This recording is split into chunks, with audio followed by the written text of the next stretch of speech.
Welcome to Job Sharing and Beyond, the Future of Work podcast that goes beyond the traditional 9 to 5. I am Karen Tischler, speaker, consultant, and host of the show, where we hear from global experts every other week to discover innovative solutions and tips on how to remain a relevant employer in the future. Hello, everybody. Today is another time for a quick questions episode. Today's answers will be from my previous guests, Taymoor Arshi, Michelle Tarvis, and Andreas Seltmann. And if you haven't heard one of these quick questions episodes before, one of my favorite questions is, what advice did you get that was the most rewarding to you? And now let's get started with Taymoor Arshi, who is the co-founder of Job Pairing.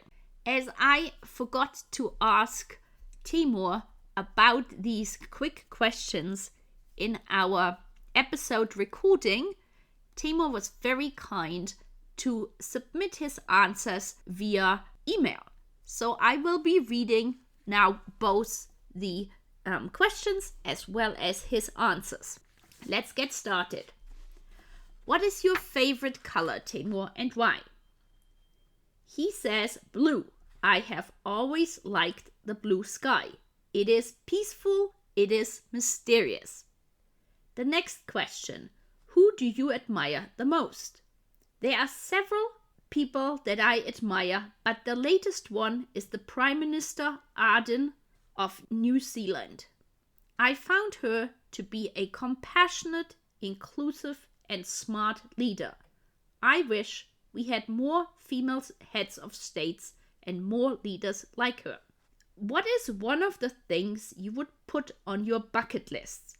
I wish I could find some time to go to Tuscany in Italy. I have been there before. Lease a villa for a few months and do nothing. Just listen to music, read, and walk around. If you could teleport, where would you go and why?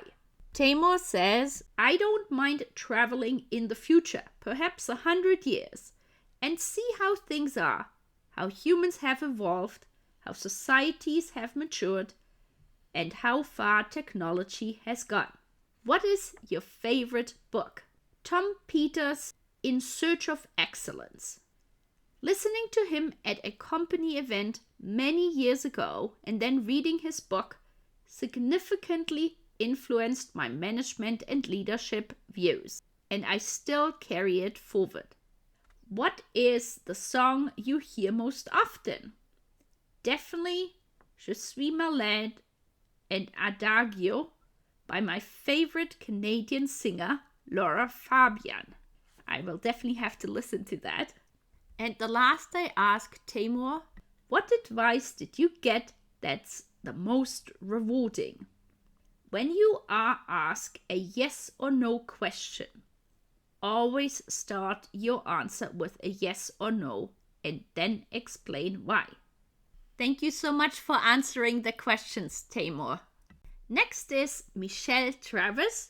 Michelle is a law professor at the University of San Francisco School of Law, and she's the author of the books My Mom Has Two Jobs and Dads for Daughters. What is your favorite color, Michelle, and why? My favorite color is purple, and it's because I think purple reflects a little bit of resistance to the norm, maybe.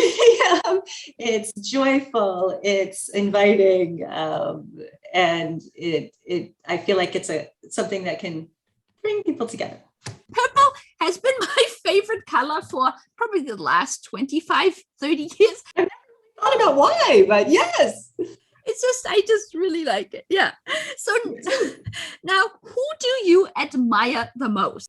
At the moment, I will have to say who comes to mind as someone I admire the most is Supreme Court Justice Ruth Bader Ginsburg, also known as the notorious RBG.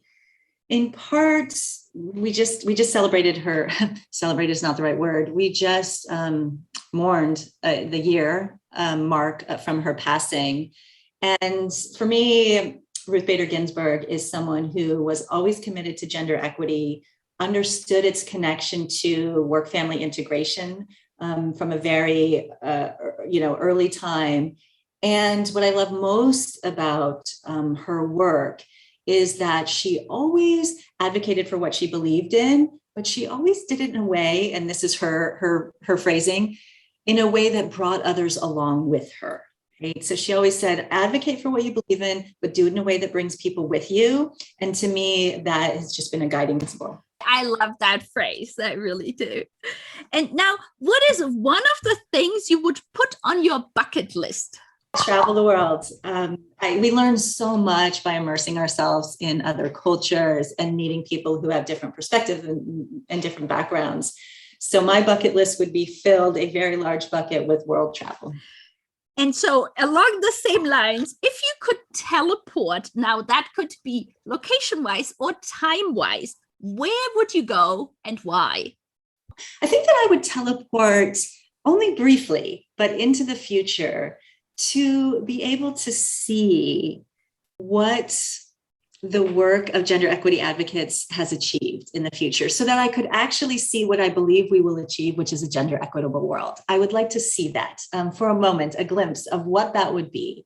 And that's a world that both allows women to thrive and pursue any future that they want, but also it's a world in which we have men being able to be liberated from the expectations of being just a breadwinner and being able to be their true authentic self. So I'd like to teleport, at least for a brief time, into that future moment where we have actually arrived at a gender equitable world.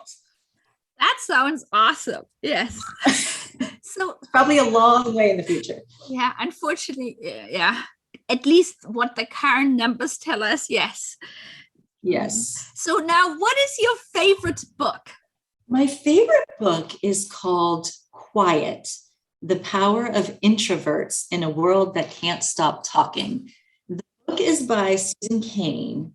And I love this book because it speaks to me as an introvert, which many of us are, about the unique skills and power and perspective that introverts can bring to relationships, to the workplace, to organizations, to their community. And I love the book because I think in our society, we often, valorize extroverts, and we think about trying to teach introverts to be more extroverted. And what the book does is says, let's meet people where they're at. Let's identify the really special and unique skills that each of us brings to the table. So it's an empathy building book to me. And as an introvert, I particularly appreciate her message. Now, what are the biggest myths in your area of work? I think one of the biggest myths that I've encountered in my research, particularly for my book, Dads for Daughters, is that men are not committed to gender equity. And in fact, what I discovered was that the majority of men care deeply about gender equity, care deeply about advancing women into leadership roles, care deeply about seeing the women in their lives succeed and have a fulfilling life and career. But most of them just don't know what steps they could take to make a difference. But if we get over the myth that men don't care about this, suddenly we have this opening to have partnerships and conversations so that we can learn from each other about ways to move forward. What is the song you hear most often? One of the songs that maybe I don't hear most often, but I always notice and pay attention to when I do hear it, is the song Natural Woman. I feel like this is an incredibly empowering song. My daughter, who's now 15, used to need to sing this song full blast on the radio in the car in order to get over her fears of going to preschool. We played Natural Woman. We belted it out so that she could go to preschool. And so any song to me that can empower someone from my age to a 2-year-old has to have something important about it. So I'm going to say Natural Woman. Oh, thank you for sharing. And now the last question. what advice did you get that was the most rewarding to you? The most powerful advice I've ever gotten is to try to be in the moment. As much as possible, be in the moment. We are taught and trained to be always analyzing the past and planning for the future. And I find myself often missing the present. And so that has been my most important advice. I consciously try to work on that. I often tell myself, be here, be now. And that has made a world of difference. Thank you so much. Last but certainly not least, here is my guest, Andreas Seltmann, who is a dad advocate, author, and employer branding expert. So, Andreas, could you tell me your favorite color and why? My favorite color, I think it's blue, because I like the blue skies, and then I like to look into these endless witness of the skies, even if there are clouds in or not. So it's blue. So, Andreas, who do you admire the most? Well, I think the most, and which is really an impressive personality for me, is Barack Obama. And it's because of his empathy. He really, in my opinion, he really live, and how he's see people around him, and make others great, and even make them part of his team, make them visible. What is one of the things you would put on your bucket list? Well, at least I have I have a bucket list, and one thing I really like to do next is write the second book. And I have a working title which called Dads Around the World, because I'd like really to grab great, normal, wonderful, heartbreaking stories about dads, because I like to show the world that a lot of great dads out there, and encourage others to be also more, like we discussed, a good dad. Awesome. That sounds something I really look forward to reading. So now, if you could teleport, where would you go and why? And so teleport could be that you may be going back in time or forward in time, or to go to a different location in the world. That would be cool. Well, a favorite thing where I would really love to be now would be really in New Zealand. Because I think there are not a lot of tourists at the moment there, and there are still a lot of places, and very, very also awesome places which I really like to visit, which I have not seen since the 30 days where we traveled. Yeah.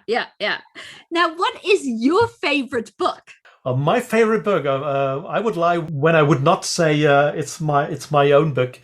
But let's see. Let's see. Yeah, I have a book which called Our Best Year, and I think it's from David Gilmour, which is an American writer, and that was one of the impulses that I spent the time with my son, because he wrote about spending a year long watching great movies with his son, and transfer his view of the world via movies to his son. So that's I'm not sure about the English title. In German it's Unser allerbestes Jahr, and it's David Gilmour. That's amazing. I will look up the title in English and then put it into the show notes also for when the episode comes out. Oh, wonderful. That's awesome. Thank you very much. You're welcome. Now, what is the song you hear most often? The Living Years from Mike and the Mechanics.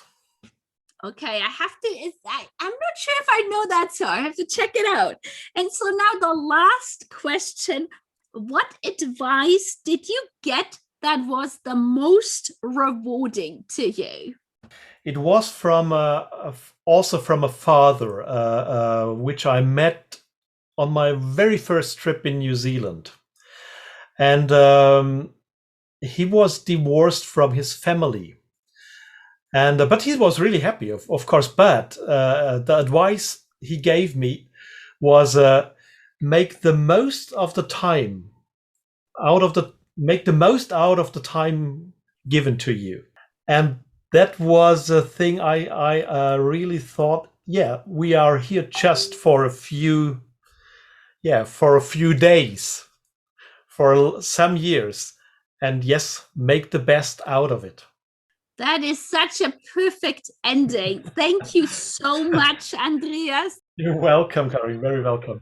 I couldn't have picked a better ending of this episode. So thank you again, Andreas, for that.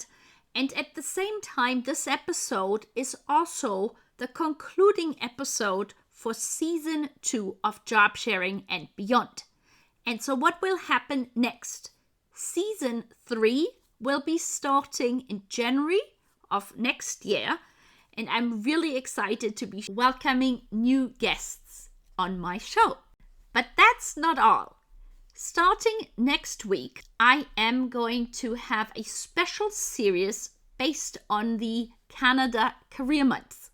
The Canadian Career Development Foundation sets up Canada Career Month in November, and I am very appreciative to be participating by having many LinkedIn Live conversations about career aspects for young professionals, people who are about to graduate, and for HR personnel or leaders who are working with this population.